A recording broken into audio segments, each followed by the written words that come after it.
Hey friends, അപ്പോൾ ഇന്നത്തേത് അൽവത്തബ ലേക്കിലേക്ക് പോയ ഒരു സ്റ്റോറിയാണ് എനിക്ക് നിങ്ങളോട് പറയാനുള്ളത്. ഇന്നെല്ലാവർക്കും ലീവായതുകൊണ്ട് എല്ലാവരും ഒന്നിച്ചാണ് പോകുന്നത്, റൂമിലത്തെ ഫ്രണ്ട്സ് അല്ലേ. അപ്പോൾ ഫോട്ടോയും കുറേ എടുക്കാനുണ്ട്. ഫോട്ടോ എടുക്കാൻ വേണ്ടിയിട്ട് 2-3 ഡ്രസ്സ് കവറിലാക്കിയിട്ട് ജനീഷേട്ടൻ കയ്യിൽ വെച്ചിട്ടുണ്ട്. അങ്ങനെ നമ്മൾ പോവാണ് ഗൈസ്. അപ്പോൾ കുറച്ച് പോകാനുണ്ട്, ഒരു മണിക്കൂർ യാത്ര ഉണ്ട് നമ്മളെ ഇവിടുന്ന് അങ്ങോട്ട് എത്തണമെങ്കിൽ. നമ്മൾ കാസർഗോഡ് പള്ളിക്കര ബീച്ചിൽ ഒരു ഒട്ടകത്തിനെല്ലാം കണ്ടിട്ടുണ്ട്, പക്ഷേ ഈ ഒട്ടക കൂട്ടങ്ങളെ ഞാനിവിടെ ദുബായിൽ വന്നിട്ടാണ് കാണുന്നത്.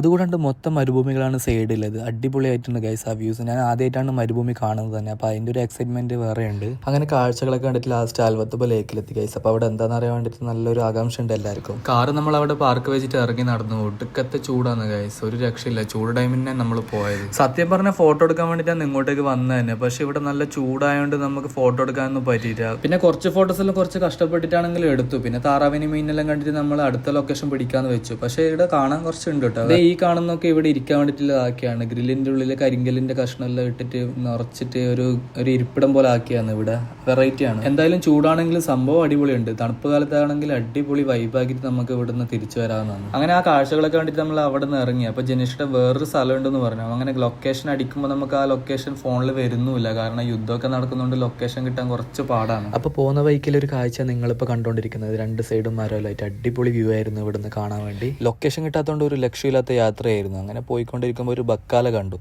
അപ്പോൾ ബക്കാലയിൽ കയറിയിട്ട് ഒരു ചായ കുടിക്കാന്ന് വെച്ചു. അപ്പോൾ ഏത് മൂലക്ക് പോയാലും ഒരു കാസർഗോഡുകാരനെ കാണാതില്ല എന്ന് പറയുന്നത് വെറുതെ അല്ല. അപ്പോൾ ഫസർക്കാരൻ പണ്ടത്തെ ചങ്ങയായിരുന്നു, ഒരു ഇക്കായിരുന്നു കാസർഗോഡ്. അപ്പോൾ ഇക്കയോട് കുറെ സംസാരിച്ചു. അപ്പോൾ വഴി അറിയാൻ വേണ്ടിയിട്ട് നമ്മൾ അവിടുത്തെ ഒരു ഏട്ടനോട് ചോദിച്ചു, പക്ഷേ എങ്ങോട്ടും നമ്മൾ എത്തിയിട്ടില്ല. ലാസ്റ്റ് കറങ്ങി തിരിഞ്ഞ് റൂമിലേക്ക് തന്നെ ആയിരുന്നു എത്തിയത്. അങ്ങനെ ലാസ്റ്റ് ഒരു ഉപ്പി വെള്ളവും ഓറഞ്ച് ജ്യൂസെല്ലാം കുടിച്ച് നമ്മൾ നേരെ റൂമിലേക്ക് ഇട്ടു ഗൈസ്. അപ്പോൾ ഇന്നത്തെ വ്ളോഗ് ഇഷ്ടപ്പെട്ടെന്ന് വിചാരിക്കുന്നു. അപ്പോൾ എന്തെങ്കിലും കമൻറ്റ് ഉണ്ടെങ്കിൽ കമൻറ്റ് ബോക്സിൽ ഇടാവുന്നതാണ് ഗൈസ്. Bye bye.